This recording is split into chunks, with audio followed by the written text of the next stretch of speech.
বিসমিল্লাহির রহমানির রহিম। প্রিয় শিক্ষার্থীরা, অনলাইন ক্লাসে তোমাদের স্বাগতম। আজকে আমরা পড়ব অধ্যায় 11 জিনতত্ত্ব ও বিবর্তন। বিগত দুইটি পর্বে আমি দুইটি ক্লাস দিয়েছিলাম। তো আজকে আমাদের লেকচার নাম্বার 3। তো আজকে আমরা পড়ব মেন্ডেলের সূত্র নিয়ে আলোচনা করব।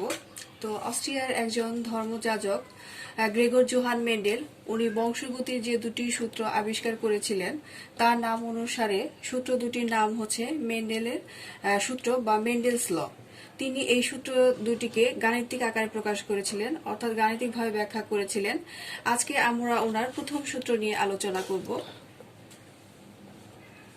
ওনার এই প্রথম সূত্রটি হচ্ছে গিয়ে ল অফ সেগ্রিগেশন। তো আর হচ্ছে এই যে সেগ্রিগেশন অর্থ হচ্ছে পরস্পর থেকে পৃথক করে ফেলা, অর্থাৎ একটিকে আরেকটি থেকে পৃথক করে ফেলা। প্রথম সূত্রটি ব্যাখ্যা করার জন্য আমরা হচ্ছে বিশুদ্ধ বৈশিষ্ট্যযুক্ত দুটি মটরশুঁটি গাছ নিব। তো প্রিয় শিক্ষার্থীরা, তোমরা খেয়াল করো যে বিশুদ্ধ বৈশিষ্ট্যযুক্ত যে দুটি মটরশুঁটি গাছ নিব, এর একটি হবে হচ্ছে লম্বা, যাকে আমরা বড় হাতের টি দ্বারা প্রকাশ করব, আরেকটি হচ্ছে খাটো, যাকে আমরা ছোট হাতের টি দ্বারা প্রকাশ করব। আজকে এই যে পুরো যে বৈশিষ্ট্য বিশুদ্ধ আলোচনাটি আমরা একটা বিশুদ্ধ বৈশিষ্ট্য নিয়ে দিকে আলোচনা করব, অর্থাৎ একটি বিশুদ্ধ বৈশিষ্ট্যের দিকে শুধু দৃষ্টিপাত করব। যেহেতু আমরা জানি যে যখন একটা বিশুদ্ধ বৈশিষ্ট্য শুধু একটা বৈশিষ্ট্যের দিকে খেয়াল করে ক্রস বা সংকরায়ন ঘটনা হয়, তখন তাকে বলা হয় যে মনোহাইব্রিড ক্রস।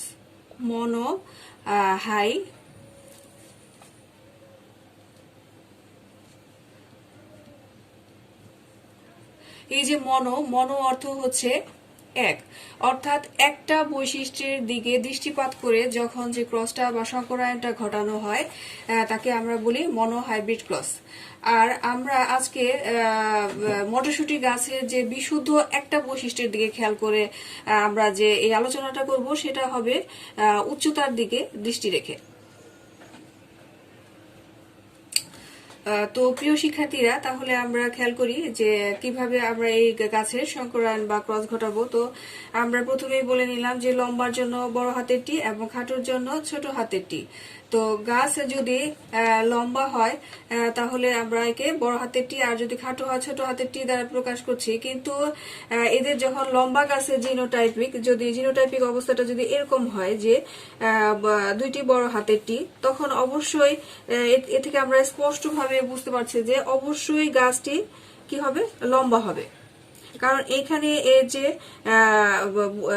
কি বলে, এর যে হচ্ছে আমরা যে লম্বা গাছের জন্য যেটা ধরেছিলাম যে অবশ্যই এটা বড় হাতের টি দ্বারা প্রকাশ করেছিলাম। কাজে যখন দুইটি বড় হাতের টি হবে তখন এটা লম্বা গাছ হবে, আর যখন দুইটা ছোট হাতের টি হবে তখন এটা স্বভাবতই খাটো হবে, কারণ ছোট হাতের টি দ্বারা আমরা খাটো বৈশিষ্ট্যটাকে প্রকাশ করছি।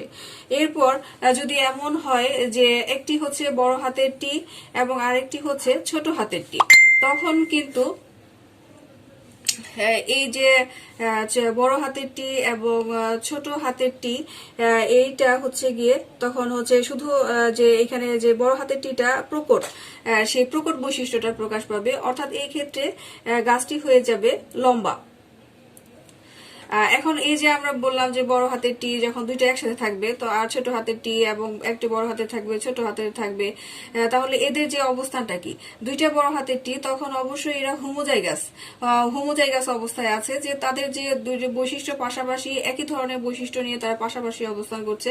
কিন্তু এই যে এখানে একটা বড় হাতের টি আর এখানে একটা ছোট হাতের টি, এরা কিন্তু একই বৈশিষ্ট্য, ঠিক আছে, উচ্চতা একই বৈশিষ্ট্য, কিন্তু এরা যখন হচ্ছে দুইটি বৈশিষ্ট্য নিয়ে দুইটি বৈশিষ্ট্য আলাদা আলাদা, একই ধরনের বৈশিষ্ট্য, উচ্চতার বৈশিষ্ট্য, কিন্তু তারা দুইটা ভিন্নভাবে কাজ করতে, একটি হচ্ছে লম্বা আরেকটি হচ্ছে খাটো।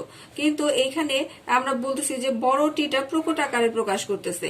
বড় টিটা প্রকট, তার মানে কি? প্রকট মানে আমরা বুঝি যে বৈশিষ্ট্যটা আধিপত্য বিস্তার করতে পারতেছে, ডমিনেট করতে পারতেছে, এই যে ডমিনেট করা যে বৈশিষ্ট্যটা সেটাই প্রকাশিত পাবে, আর যে বৈশিষ্ট্যটা অপ্রকাশিত থেকে যাবে সেটা হচ্ছে তার প্রচ্ছন্ন বৈশিষ্ট্য।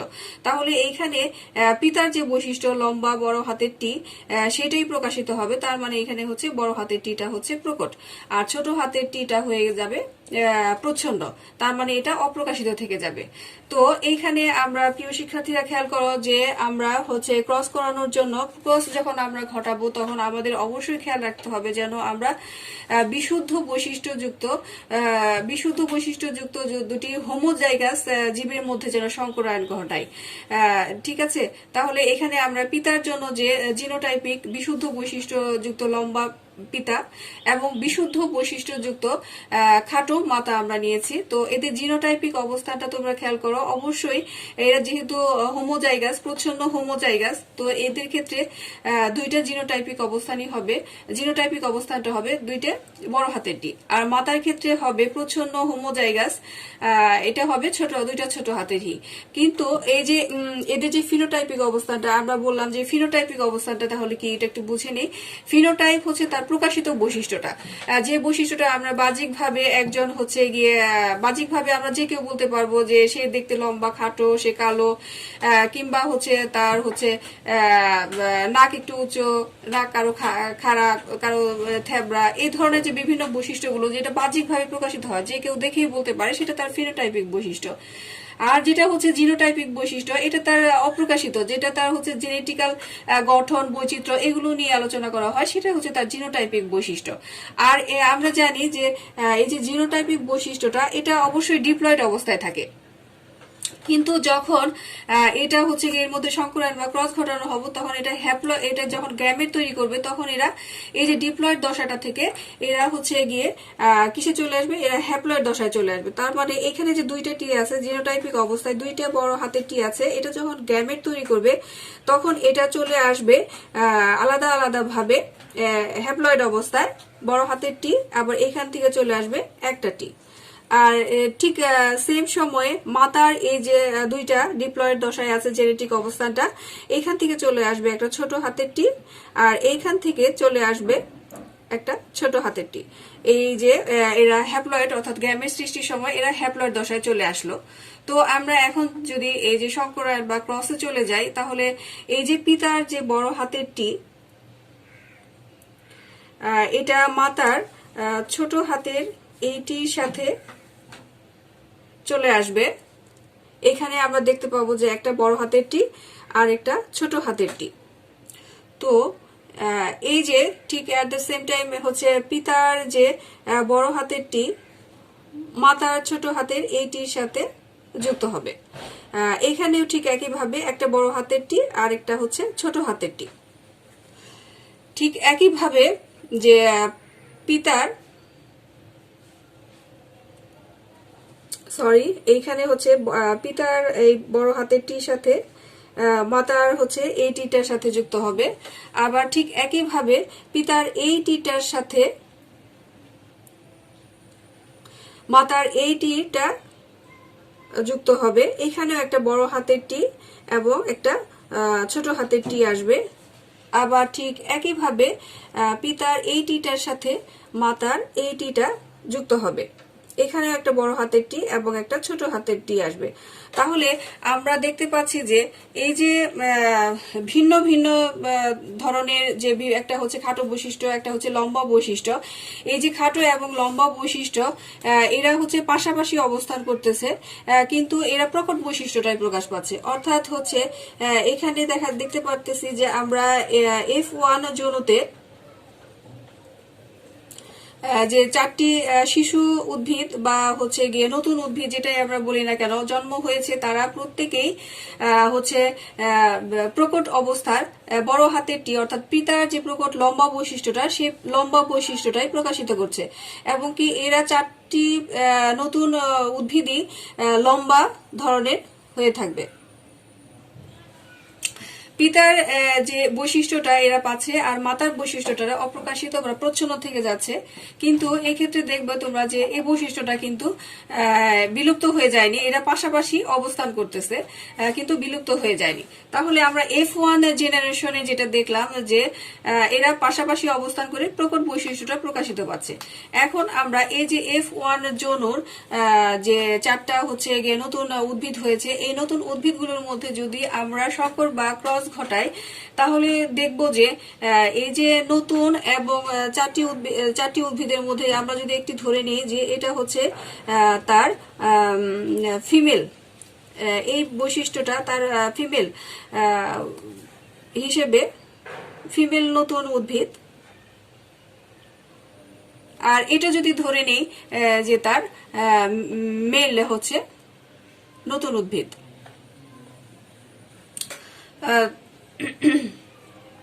তাহলে আমরা এই যে F1 জনুর ফিমেল এবং মেলের মধ্যে যদি আবার সংকর বা ক্রস করাই তাহলে আমরা যে চেকার বোর্ডে যে নতুন অপত্য বা নতুন প্রজন্ম পাবো তাদের কি অবস্থান হবে। তাহলে তোমরা শিক্ষার্থীরা তোমরা তাহলে চেকার বোর্ড একটা তৈরি করো এবং আমার সাথে প্র্যাকটিস করো।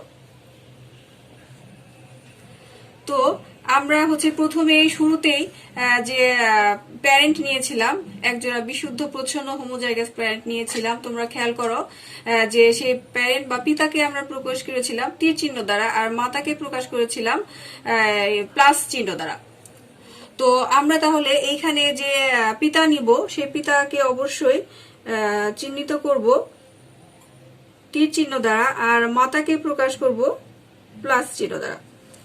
তো আমরা এইখানে F1 জনুতে যদি পিতাকে আমরা দেখি যে এই যে পিতার যদি একজন পিতার বৈশিষ্ট্য আমরা যদি নেই তাহলে দেখব যে এইখানে জিনোটাইপিক অবস্থান আছে বড় হাতের টি এবং ছোট হাতের টি, কিন্তু এরা যখন ক্রস করবে বা সংকরায়ন ঘটানো হবে তখন এরা গ্যামেট আকারে যখন চলে যাবে তখন এদের গ্যামেটই হ্যাপ্লয়েড আকারে চলে আসবে। তখন একটি হচ্ছে বড় হাতের টি আর একটি হচ্ছে ছোট হাতের টি। ঠিক মাতার ক্ষেত্রেও এই একইভাবে একটি হবে বড় হাতেরটি আরেকটি হবে ছোট হাতেরটি। তো আমরা তাহলে এই যে দেখি এখন মাতার যে গ্যামেট পিতার যে গ্যামেট সেখানে দেখতে পাচ্ছি একটি বড় হাতেরটি এবং একটি ছোট হাতেরটি, কারণ তারা F1 জনুতে যে বংশ তৈরি করেছিল তারা প্রত্যেকটারই তাদের জিনোটাইপিক অবস্থা ছিল বড় হাতেরটি এবং ছোট হাতেরটি, এবং এদেরকে আমরা ধরে নিয়েছি যে একটি হচ্ছে পুরুষ নতুন উদ্ভিদ আরেকটি হচ্ছে নারী নতুন উদ্ভিদ। তো এদের থেকে আমরা একটি নিয়েছিলাম পিতা হিসেবে, এদের থেকে একটি নিয়েছি মাতা হিসেবে, এবং তাদের গ্যামেটের যে অবস্থাটা সেটা তোমরা দেখতে পাচ্ছ। এই যে গ্যামেট বড় হাতের, এখন আমরা হচ্ছে যদি এদের মধ্যে সংকর বা ক্রস ঘটাই তাহলে দেখব যে এই যে এখান থেকে এইটি আর এইটি চলে আসছে, আবার ঠিক এট দ্য সেম টাইম এই লাইনের টিটা উপরের এই ছোট হাতে টির সাথে আসছে। তো ঠিক একইভাবে এই যে টি আর এই টিটা এই টির সাথে আসছে, তো বড় হাতের টি একটি আরেকটি হচ্ছে ছোট হাতের টি, আবার এট দি সেম টাইম এই টিটা এই উপরের এই টির সাথে চলে আসছে, তাহলে দেখা যাচ্ছে যে এটা হচ্ছে দুইটা ছোট হাতের টি। তাহলে আমরা এদের জিনোটাইপিক অবস্থানটা দেখতে পেলাম যে একটা এদের হচ্ছে এখন আমরা তাহলে এদের ফিনোটাইপিক দশাটা লিখি। এদের ফিনোটাইপিক দশাটা হচ্ছে যদি বড় হাতে দুইটা টি হয় তাহলে আমরা বলেছিলাম যে উদ্ভিদটা কি হবে, লম্বা হবে, আর যদি দুইটা টি পাশাপাশি থাকে, দুইটা বিপরীত ধর্মের খাটো এবং লম্বা বৈশিষ্ট্য থাকে, তাহলে আমরা এখানে ধরেছিলাম যে বড় হাতের টিটা হবে প্রকট বৈশিষ্ট্য সম্পন্ন, সেই ক্ষেত্রে এখানে প্রকট বৈশিষ্ট্য হচ্ছে লম্বা। এবং নিচে চলে আসি আবার বড় হাতের টি এবং ছোট হাতের টি, এখানে প্রকট বৈশিষ্ট্যটা হচ্ছে লম্বা, এবং ছোট হাতের যখন দুইটা টি এখানে কোনো লম্বার বৈশিষ্ট্য নেই, তার মানে এটা পুরোপুরি হচ্ছে খাটোর বৈশিষ্ট্য, তো এখানে গাছটি হবে খাটো। তাহলে প্রিয় শিক্ষার্থীরা তোমরা খুব ভালোভাবে খেয়াল করো যে এই যে বড় হাতের দুইটা টি জিনোটাইপিক অবস্থানটা আমরা পাশাপাশি আবার তাদের ফিনোটাইপিক অবস্থানটাও দেখতে পাচ্ছি। তো F2 যৌনতে, তো F1 যৌনতে যে 4টা উদ্ভিদ জন্ম নিয়েছিল তারা হচ্ছে প্রত্যেকেই লম্বা হয়েছিল, আর F2 যৌনতে কিন্তু তোমরা খেয়াল করো যে F2 যৌনতে তাদের যে খাটো বৈশিষ্ট্য সেটা কিন্তু চলে আসছে, অর্থাৎ লম্বা এবং খাটোর বৈশিষ্ট্যগুলো পাশাপাশি অবস্থান করতেছে, কিন্তু পরবর্তী জেনারেশনে আবার খাটোর বৈশিষ্ট্যটা চলে আসছে। তো মেন্ডেলের প্রথম সূত্র নিয়ে যদি আমরা এখন আমরা মেন্ডেলের প্রথম সূত্রের যে একেবারে একটা স্বচ্ছ একটা ধারণা যে সংজ্ঞা আকারে যদি বলি যে সংকর জীবে বিপরীত বৈশিষ্ট্যের ফ্যাক্টরগুলো মিশ্রিত বা পরিবর্তিত না হয়ে পাশাপাশি অবস্থান করে এবং জননকোষ সৃষ্টির সময় পরস্পর থেকে পৃথক হয়ে যায়। অর্থাৎ গ্যামেটগুলো কিন্তু পরস্পর থেকে পৃথক হয়ে যাচ্ছে, যখন গ্যামেট সৃষ্টি করতেছে তখন পরস্পর থেকে পৃথক হয়ে যাচ্ছে, কিন্তু যখন জিনোটাইপিক অবস্থায় আছে তখন কিন্তু তারা দেখো খুব ভালো করে খেয়াল করো পাশাপাশি অবস্থান করতেছে, কিন্তু তারা নতুন কোনো বৈশিষ্ট্যের সৃষ্টি করতেছে না কিংবা নতুন কোনো বৈশিষ্ট্যের আবির্ভাব করতেছে না, তারা আবার গ্যামেট সৃষ্টির সময় পরস্পর থেকে পৃথক হয়ে যাচ্ছে। তো এখানে যদি এমন হতো যে একটা লম্বাটি আর একটা ছোটটি, ছোট হাতেরটি, এই দুইটা মিলিয়ে নতুন আরেকটা ধরনের বৈশিষ্ট্য তৈরি করতেছে, তা কিন্তু হচ্ছে না। তো এরা পাশাপাশি অবস্থান করতেছে, কিন্তু তাদের সক্রিয়তা বজায় রেখে অবস্থান করতেছে এবং তারা যখন গ্যামেট সৃষ্টি করতেছে তখন পরস্পর থেকে পৃথক হয়ে যাচ্ছে। তো F2 যৌনতে তোমরা দেখো যে আমরা যে ফিনোটাইপিক অনুপাতটা পেয়েছি,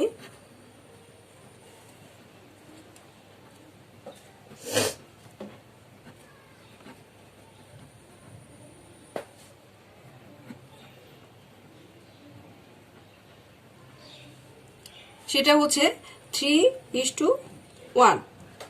তো মেন্ডেলের সূত্রের এটাই গাণিতিক প্রমাণ যে সে F2 জেনারেশনে যে অপত্য বা নতুন শিশু বা নতুন উদ্ভিদের জন্ম হবে তার অনুপাত হবে 3:1।